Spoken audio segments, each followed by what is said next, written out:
शरण में आए हम तुम्हारे, दया करो हे दयालु भगवान। जो हम बुरे हैं तो भी तुम्हारे, जो हम भले हैं तो भी तुम्हारे। तुम्हारे होकर क्यों हम भिखारी, दया करो हे दयालु भगवान। जो तुम पिता हो तो हम है बालक, जो तुम हो स्वामी तो हम है सेवक। संभालो बिगड़ी दशा हमारी, दया करो हे दयालु भगवान। राधे राधे, जय श्री कृष्ण। आज हम पद्मनी एकादशी व्रत की कथा सुनाने जा रहे हैं। इसी के साथ 10वां और 11वां अध्याय भी सुना रहे हैं। लाइक एवं सब्सक्राइब बेल आइकन दबाना ना भूलें। धन्यवाद। मलमासा पुरुषोत्तम मास की शुक्ल पक्ष की एकादशी को पद्मनी एकादशी कहते हैं। इसमें राधा कृष्ण तथा शिव पार्वती के पूजन का विधान है। पद्मनी एकादशी की कथा। लंकापति रावण जब दिग्विजय करने निकला तो वह कर्तवीर सहस्त्र अर्जुन से पराजित हो गया। इस प्रकार बहुत दिनों तक वह उसके कारागार में बंदी रहा। अंत में अगस्त मुनि के अनुशासन से बंधन मुक्त हुआ। देव ऋषि नारद को इस पराजय से बड़ी प्रसन्नता हुई। उन्होंने पुलस्त्य मुनि से ही रावण की हार का कारण पूछा। मुनि ने बताया कि कर्तवीर अर्जुन को पराजित करने की शक्ति विष्णु के सिवा किसी अन्य में नहीं है।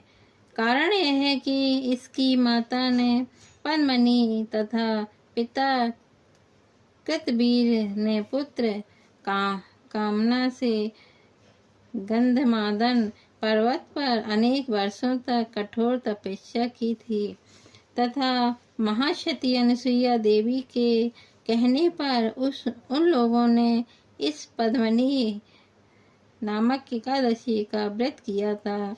उनके व्रत से प्रसन्न होकर भगवान विष्णु ने स्वयं दर्शन दिए थे और उन्हें अर्जुन जैसा परमवीर पुत्र अजय होने का वरदान भी दिया था। यही कारण है कि उससे रावण को भी पराजित होना पड़ा। राधे राधे, जय श्री कृष्णा। कथा संपन्न हुई। अब 10वां अध्याय सुनिए। ऋषि कहने लगे, हे सुंदरी, अब से 3 मास पूर्व मलमास महीना आएगा। उसमें स्नान करने से मनुष्य दोषों से छूट जाता है। इसके तुल्य कीर्ति आदि कोई भी मास नहीं है। सब मास तथा पक्ष और भी जो पर्व है पुरुषोत्तम मास की 16वीं कला के बराबर भी नहीं है। 12,000 वर्ष गंगा में स्नान करने से जो फल मिलता है और सिंह के बृहस्पति में गोदावरी गंगा स्नान करने से जो फल मिलता है वही फल कहीं भी पुरुषोत्तम मास में एक बार स्नान करने से प्राप्त हो जाता है। यह श्री कृष्ण का प्रिय मास है। इसमें स्नान, दान, जप आदि करने से सब मनोकामनाओं के फलों की प्राप्ति होती है।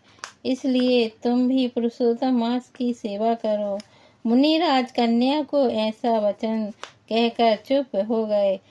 श्री कृष्ण कहने लगे, हे अर्जुन, मुनि के वचन सुनकर भावों से प्रेरित होकर वह मूढ़ बाला क्रोधित होकर बोली, हे ब्राह्मण, मुझको आपके वचन ठीक नहीं लगे।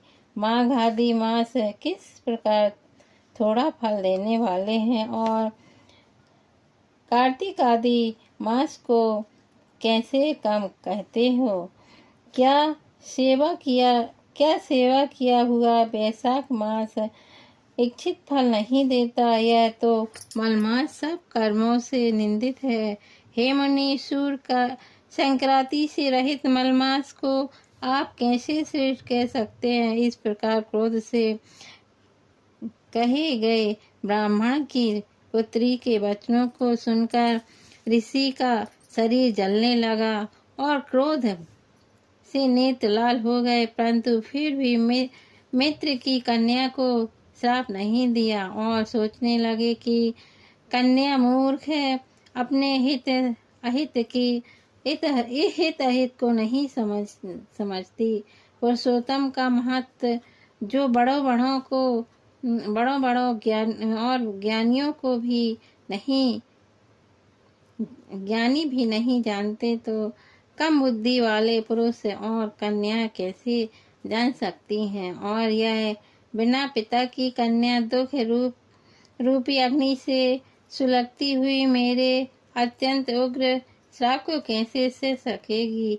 ऐसे उत्पन्न हुए क्रोध को दूर करते हुए और स्वस्थ होकर व्याकुल कन्या से कहने लगे, तू दुखी और नादान है, इसलिए तेरे पर मेरा कुछ भी कोप नहीं। जैसे तेरे निर्भाग्य मन में हो वैसा ही कर, और भी जो कुछ होने वाला है सो सुन। मैं कहता हूँ, तूने जो पुरुषोत्तम मास का अनादर किया है, इसका फल इस जन्म में या अगले जन्म में अवश्य होना चाहिए, क्योंकि तेरा पिता मेरा मित्र था, इसलिए तुझको श्राप नहीं देता हूँ कि तू बाला है और अपने शुभ तथा अशुभ को नहीं पहचानती। तेरा कल्याण हो, मैं तो नारायण की सेवा में जाता हूँ। श्री कृष्ण कहने लगे कि ऐसा कहकर वह महाक्रोधित तपस्वी मुनि झटपट चले गए और उसी क्षण वह कन्या पुरुषोत्तम के प्रभाव से कांतिहीन हो गई और अपने मन में विचार करने लगी कि तत्काल फल देने वाले पार्वती पति श्री शंकर जी की आराधना करूंगी। ऐसा निश्चय करके अपने आश्रम में जाकर वह कठिन तप करने की इच्छा करने लगी। सूत जी कहने लगे, वह बाला प्रबल मुनि के वचनों को निंदित कर तथा बहुत फल वाले विष्णु और सावित्री पति ब्रह्म को छोड़कर अपने वन आश्रम में केवल शंकर भगवान की सेवा करने लगी। 10वां अध्याय समाप्त हुआ। 11वां अध्याय प्रारंभ हुआ। नारद जी कहने लगे, हे मुनि, सब मुनियों में से श्रेष्ठ भी महा कठिन ऐसा कौन सा तप उस कुमारी ने किया जो हमसे कहिए।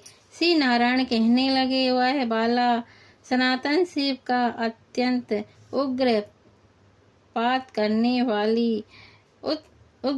करने वाली जिनके सर्पों के आभूषण नंदी भृंगी से सेवित 24 तत्वों और तीनों गुणों से स्तुति किए गए, महा 8 सिद्धियों और प्रकृति जटा मुकुट से सुशोभित भाल में अर्धचंद्र जैसे शिव को उद्देश्य करके वह बाला ग्रीष्म ऋतु में सूर्य में पंचअग्नि में स्थित हो दुष्कार तप करने लगी। हेमंत तथा शिशिर ऋतु में ठंड जल में स्थित मुख जल में ऊपर इस प्रकार दिखाई देती रही, जैसे जल में के ऊपर कमल शोभायमान होता है। उसका ऐसा उग्र तप देखकर इंद्र महा चिंता को प्राप्त हो गए। हे अर्जुन, सब देवताओं को और महर्षियों को सराहने योग्य ऐसा उग्र तप में प्रकृत हुई ऋषि कन्या को 9,000 वर्ष बीत गए। फिर पार्वती पति शंकर ने उसके तप से प्रसन्न होकर अपना अगोचर रूप दिखाया। उस रूप को देखकर वह कन्या झटपट खड़ी हो गई, मानो उसके देह में प्राण आ गए। तब से उसका शरीर जो दुर्बल हो गया था मानो हष्ट पुष्ट हो गया। उस बाला ने नम होकर श्री शंकर जी को नमस्कार किया और विश्व वंदित श्री शिव जी का मंत्रोपचार से पूजन किया और उनकी स्तुति की करने लगी। हे राजन, जब उस मेघावी ऋषि की तपस्वी कन्या श्री शंकर भगवान की स्तुति करके शांत हुई, तब महा उग्र तप से उनका किया हुआ स्तोत्र सुनकर प्रसन्न मुख वाले श्री सदाशिव बोले, हे तपस्विनी, तेरा कल्याण हो। मनवांछित वर मांग। महा आनंद में मग्न कुमारी ऐसा सुनकर प्रसन्न हुई, शिव जी से यह वचन बोली, हे दीनानाथ, यदि आप मुझ पर प्रसन्न हो तो मुझको पति दीजिए। ऐसा ही वह 5 बार कहकर शांत हो गई। तब शिव जी मुनि कन्या को कहने लगे कि हे बाला, तूने जो अपने मुख से कहा है वैसा ही होगा। तूने 5 बार पति मांगा है, सो हे सुंदरी, तेरे 5 पति होंगे। श्री कृष्ण कहने लगे, श्री शिव के ऐसे वचन अति प्रिय वचन सुनकर बाला बोली, हे सदाशिव, एक स्त्री के एक ही पति हो सकता है। कहीं भी स्त्री 5 पति वाली नहीं देखी है, सुनना सुनी है। एक पुरुष के 5 स्त्रियां तो हो सकती हैं, मैं 5 पतियों वाली कैसे हो जाऊंगी। आपको ऐसा कहना योग्य नहीं है। हे प्रभु, ऐसा वरदान देने से आपको ही लज्जा होगी। उस कन्या के ऐसे वचन सुनकर श्री शिव जी कहने लगे कि इस जन्म में नहीं, अगले जन्म में होगी। वहाँ तू तपोबल से योनि से उत्पन्न नहीं होगी और वहाँ अग्नि से उत्पन्न मुख को प्राप्त होकर परम पद को प्राप्त होगी। दुर्वासा मेरा ही रूप है। तूने उनका तिरस्कार किया। यदि दुर्वासा कोपमान हो जाए तो तीनों लोग जला देंगे।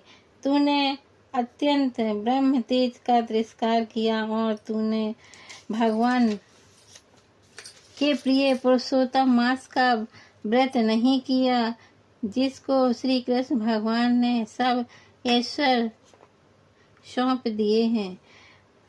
हे बाले, मैं ब्रह्मा आदि देवताओं और नारद आदि तपस्वी जिन श्री भगवान जी की आज्ञा नहीं टाल सकते, तूने उनको नहीं पूजा और अनादर किया है, इसलिए तेरे 5 पति होंगे। हे बाले, जो पुरुषोत्तम मास की निंदा करता है वह घोर नरक में जाता है। उसके विपरीत कभी भलाई नहीं हो सकती। जो पुरुषोत्तम के भक्त हैं वे पुत्र पौत्र और धन से युक्त हैं। इस लोक तथा परलोक की सिद्धि को प्राप्त होते हैं। हम सब देवता भी पुरुषोत्तम की सेवा करते हैं। इस प्रकार कहकर श्री नीलकंठ महादेव तत्काल अंतर्धान हो गए। तब वह बाला चकित रह गई। सूत जी कहने लगे, हे ऋषियों, सदाशिव के अंतर्धान होने से वह कन्या को भी चिंता हो गई। 11वां अध्याय समाप्त हुआ।